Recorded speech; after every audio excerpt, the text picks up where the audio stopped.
Landmark Foundation in South Africa has collared and monitored over 73 leopard in its region.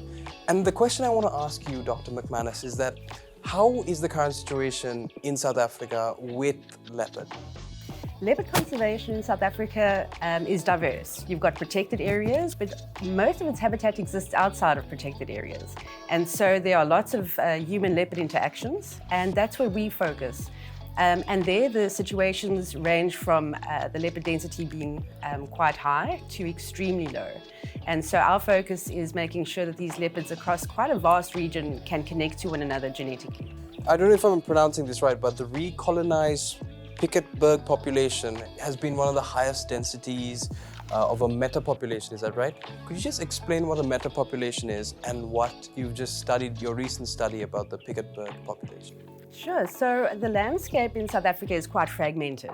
And so the Piketberg happens to be this mountain range. And maybe you can explain to everyone what exactly the Piketberg is. Okay. So the Piketberg is just a mountain that's isolated. It's the general name of this area. It actually got its name from conflicts back 300-400 years ago, which is a picket, a military picket that took place. But back to present day, it's extremely isolated.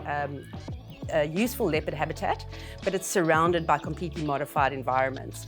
And for a long period, there weren't any leopards on this island of habitat until recently. And so we were interested to understand, not only were they present, but they had very high densities, which is astonishing. So we wanted to understand the drivers of what resulted in the recolonization. And there's these little strips of land corridors connecting them from other source populations. And so not only were they able to recolonize, but existing at very high densities.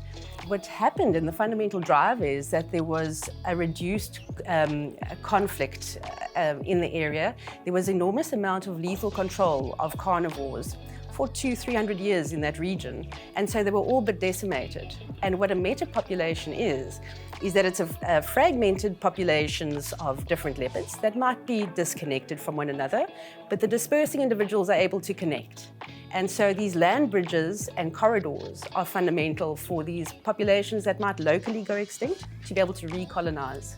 You covered a few areas there that how humans can play a role in protecting and growing these densities of leopard. Can you explain what a land corridor is and how it benefits the conservation of leopard? So typical conservation model is protected areas, which is fragmented, and often it's not highly effective to conserve biodiversity, and especially these wide-ranging mammals like leopards.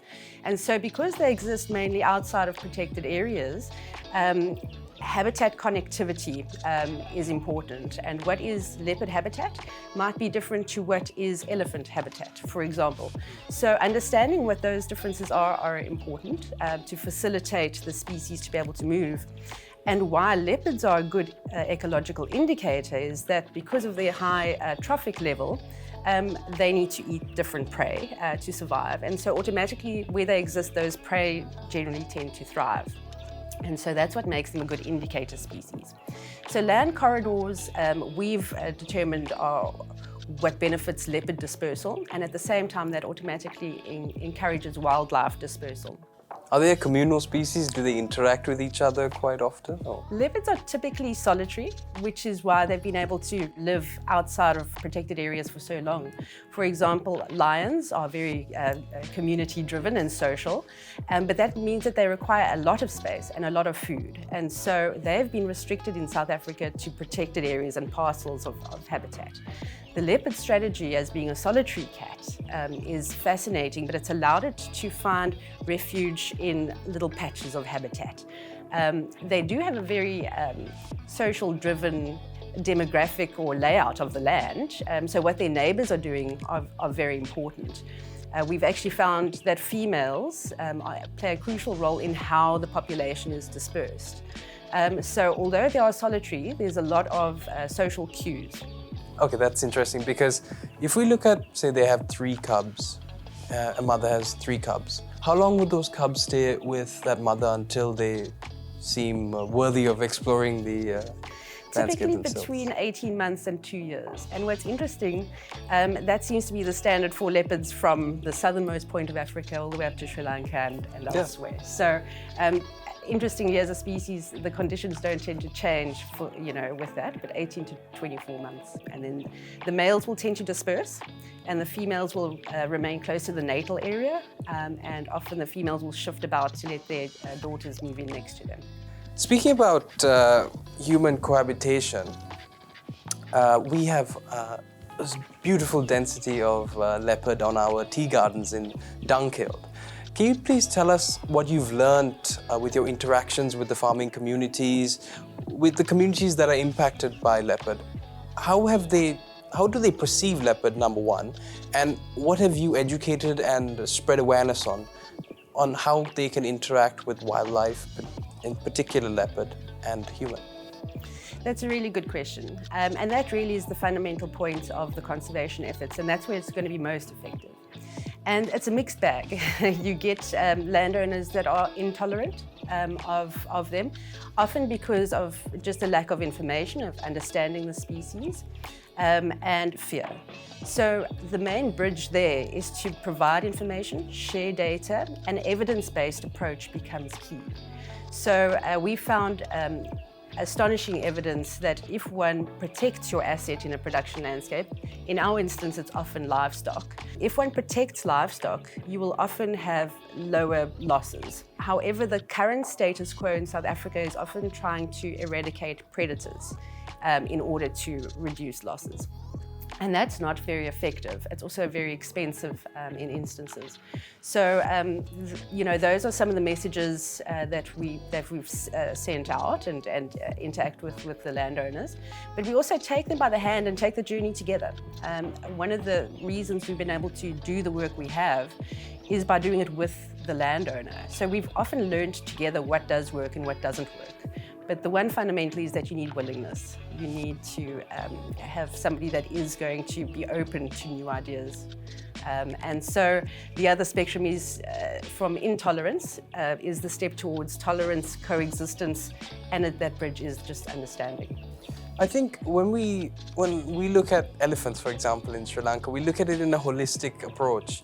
We look at how it benefits our ecosystems as ecosystem engineers, but also how it can bring an ecotourism sort of approach. And in the context of Africa, I think it's valued at 1.6 million per elephant throughout their whole lifespan.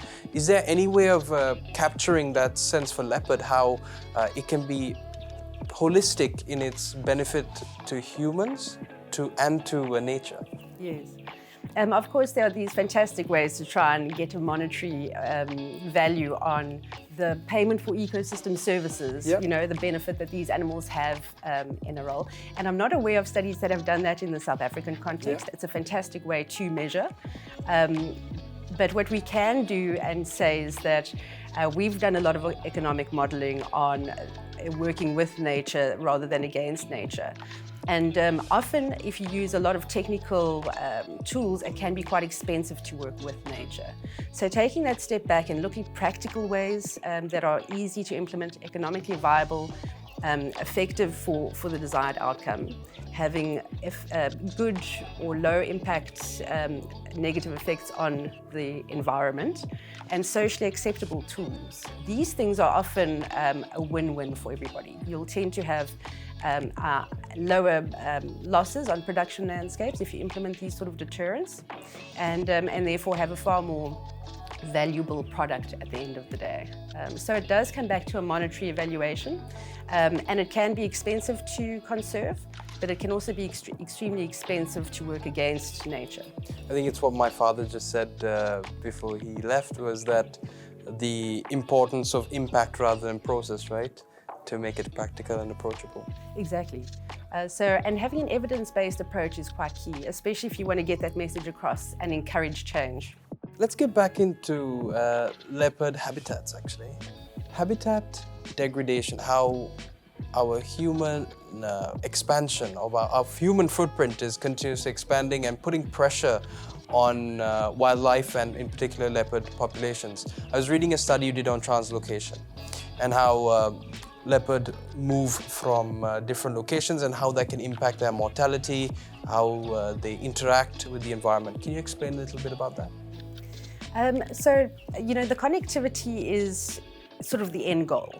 That's if you could wave your magic wand, what would the world look like? And so in the Sri Lankan context, for example, if you have a look at the distribution of protected areas, what would be the link between those that then wildlife can sort of do its own thing and manage itself, and we can work within and around those areas. And that's sort of the fundamental objective of the long view. I mean, that's the dream, right? That's the dream. That's what everybody wants to push. Yes. And the good news is that it's definitely achievable, especially with the good work that WNPS is doing and the local Sri Lankan, or the government in Sri Lanka and the wildlife biodiversity programs. It's impressive. And the one thing that's really notable to me as an outsider coming in is one of the biggest assets in Sri Lanka, I think, is the tolerance, the attitude towards wildlife that people have, and that's really encouraging. Something a bit more personal and close to home is, how were you inspired and how are you so passionate about what you do, and why leopard, why wildlife? I've been exposed to nature since an early age. I've grew up on production landscapes, and so I was lucky enough to understand there's a balance within that environment. The scary bit is that in my 20 years as being a conservationist, I've seen the loss of species take place, the loss of the frequent visibility of species. If you drive from one point to the next, you don't have any more insects on the windscreen anymore compared to 15 years ago. So these are quite astonishing. And we've also got alien invasive plants, which then homogenize an area, consume a lot more water, exclude a lot of biodiversity, and so there's a very tangible visual change to the landscape, and so the benefit to that is finding solutions that are then easy to implement and practical, and they certainly are feasible. So the good news is that although there's quite cataclysmic problems ahead in terms of biodiversity loss, there are solutions that are highly effective, and if implemented, nature wants to thrive. And with a little leg up, it'll revert back. But restoration ecology becomes fundamental in that. In terms of everyone who's listening in right now, how could they get involved and help you scale up this impact and restore our ecosystems? Well, this is the question, and I guess the information is quite key. So podcasts like this will go a long way, and then finding an interest, going out, exploring nature, finding your connection within that, understanding it, will really go a long way. If you might be sitting in the middle of Colombo, a big density of people, how can you help? You can find products on the shelves at your local market where you can select how they are producing their produce. And if there's a sustainability approach, but a real sustainability approach, like Dilmah Teas, and that's why it's interesting to take your model. But other industries need to start employing these things. But that, I would say, is probably the low-lying fruit. Let's get the economy involved, and anybody can then partake in driving a positive conservation change and responsible land use change. Then, of course, there's environmental outreach. There's finding out from your local NGOs and government departments of wildlife conservation, having a look at their websites, finding out about the projects. There's so much going on, and so there's certainly something going on in your area that you can find out more about. I was talking to my friend last week, telling him that I was going to meet you. And we did a quick search up on the internet and realized how many animal species are going to go extinct, they say, in this generation. And what I want to say is that, we value individuals like yourself that continue to push businesses, economies, communities to do the right thing, because it's not easy to convince certain stakeholders on what your mission is and why you're doing it, because they're all stuck in one mindset. And it's wonderful to meet people like you who break the barriers and break the mindset to do the right thing. That's a huge endorsement and compliment, thank you. And I'd like to say likewise, Dilmah is an inspiration. Seeing a big corporate company taking on the leadership role in encouraging the change, not just at the top, but within the whole value chain, all the way down to the bottom. And that's the key to change, and that's the solution. Well, it's my grandfather's philosophy. Whatever we take from the land, it is our duty to give it back and look after it. So, yes. Amazing. I really resonate with that. Thank you so much for coming and thank you for joining us. Thank you.